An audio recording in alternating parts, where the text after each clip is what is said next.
Fortnite is not dying and will not die for years to come. Many people who dislike Fortnite or overreact to every update of the game and every little change state that it's dying. The biggest supporter of this claim is a YouTuber by the name of Jed, who claimed Fortnite is finally dying because of decisions it has or hasn't made, which will ruin the game and kill the player base. He and many others take joy in the fact that, by their opinions, the Fortnite-dominated gaming space will be over soon. However, I'm here to say Fortnite is not dying, and I'm here to rebuttal the points that they made in their argument and tell you why it will live for the years to come. One thing I would like to say before I get started is that I have nothing against Jed or anyone that thinks Fortnite is dying. I'm here for a kind and peaceful discussion, and I want to share my opinion with fact-based proof. One of the reasons people point to when they say Fortnite is dying is that Epic keeps catering towards the new casual player base. That Epic wants new players and is willing to punish the old, dedicated hardcore player base for it. This is simply untrue.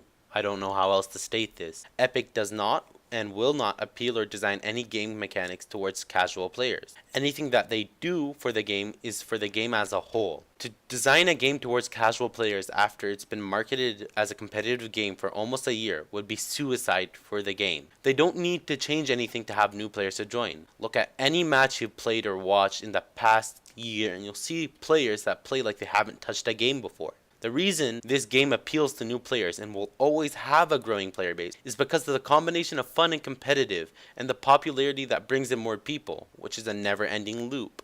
The game is relaxing and enjoyable even when you're not winning, and makes people shout with joy when they get a kill or cry with happiness when they win. If you know anyone that plays Fortnite in real life, ask them about their wins and look at how proud they are of it. Making this easier would ruin this accomplishment. It also helps that when you die in Fortnite, you're almost always dead because you made a mistake or you were outplayed. This drives you to become better and improve in a game, which is something you can always do in Fortnite. Other games like PUBG scare away new players with constant crashes and glitches, and deaths that aren't your fault, which makes you angry, and H1Z1 did the same thing with bad game mechanics, which caused unfair deaths which scared away the new players and then the new player base. Another big argument from people that think Fortnite deserves to die is that Bloom will destroy the game because it makes it less competitive and more luck-based, which is completely inaccurate. Bloom, if you don't already know, is the random factor in your shooting. The farther you are from your target, the less accurate your shots are when you're spraying. Let me bring a thought to mind to rebuttal that Bloom ruins the game and makes it more luck-based. Think of the last time you've been hit or shot by the scoped AR from a long distance in Fortnite. You remember how annoyed and angry and frustrated you became? If ARs had no Bloom, the game would turn into a frustrating mess of being lasered from long distances instead of fun fights. Epic implemented Bloom to prevent them from becoming too powerful and able to kill enemies at long distances. They want the AR to excel at mid-range and not take over the sniper's job, which is long-range combat. However, they added first shot accuracy to encourage players with good, skillful aim to be able to do damage to people from a distance and negate the downside of Bloom if you tap fire. If you're good enough, which most of you should be, you don't need to spray and pray if you use first shot accuracy wisely. A big factor of why they did this is because this game is a multi-weapon type game, where you're usually carrying 4 different weapon types and are encouraged to use all of them in their preferred situations, like shotguns for close range, sniper for long range, ARs for medium range.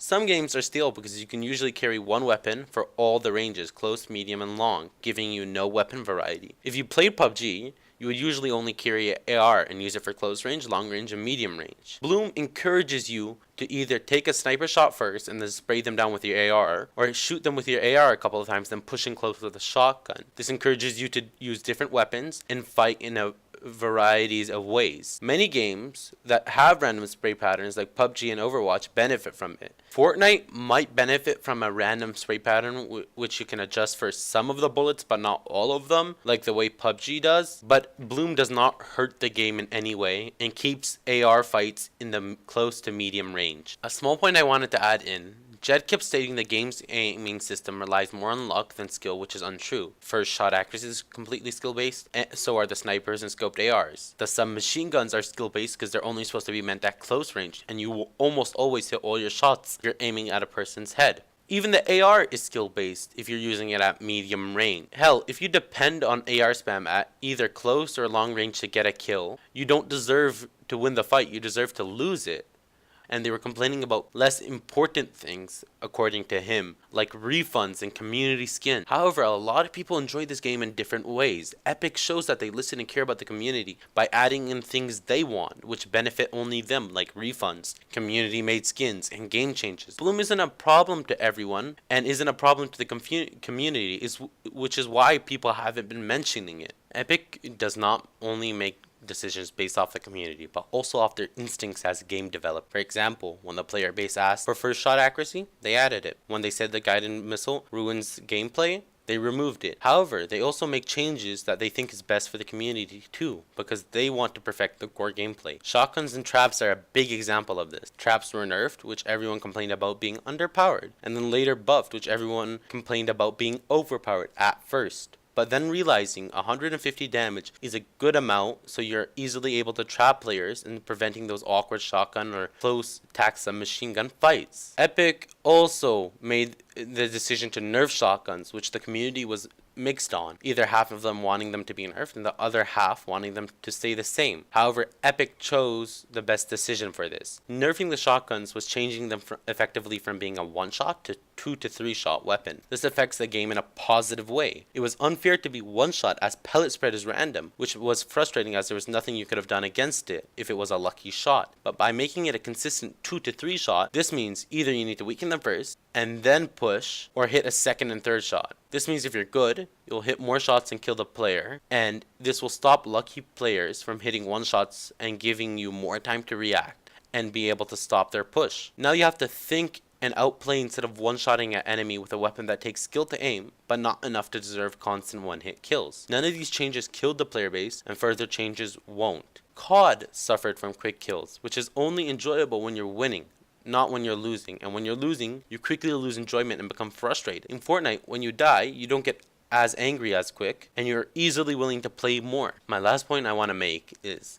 building is something you can always learn and improve. Having less materials is just something you need to learn to manage and see how to effectively play with. Farming is the cost reward part of building, because the more you farm, the more you can build. It's not a bad thing to have to farm, and Blitz might be fun for a while, but everyone having 999 wood to spam build and place walls isn't going to be fun forever. It would bore people. Running out of materials is a way to counter fights from becoming super long. It's to stop people from turtling or running forever behind walls. There are many plays you can make while being Matt's conscience. You can edit, trap him, get the high ground, shoot him down, and even sometimes engage in build battle. Epic will not nerf or change building at all. They'll only touch material game, which is a factor to building, not building itself. This means you can still build, but have to be more careful about what you're building and how long you can stay in a fight. A build battle shouldn't last 5 minutes in the middle of a game because somebody's camping. Fights should only last 1 to 2 minutes. Killing a game requires the game to take more effort to play and then to have fun, like PUBG, constantly dying to glitches and crashes, or losing due to something not being your fault, like H1Z1's unfair mechanic, which only causes you to become angry at the game. Jed made a good video,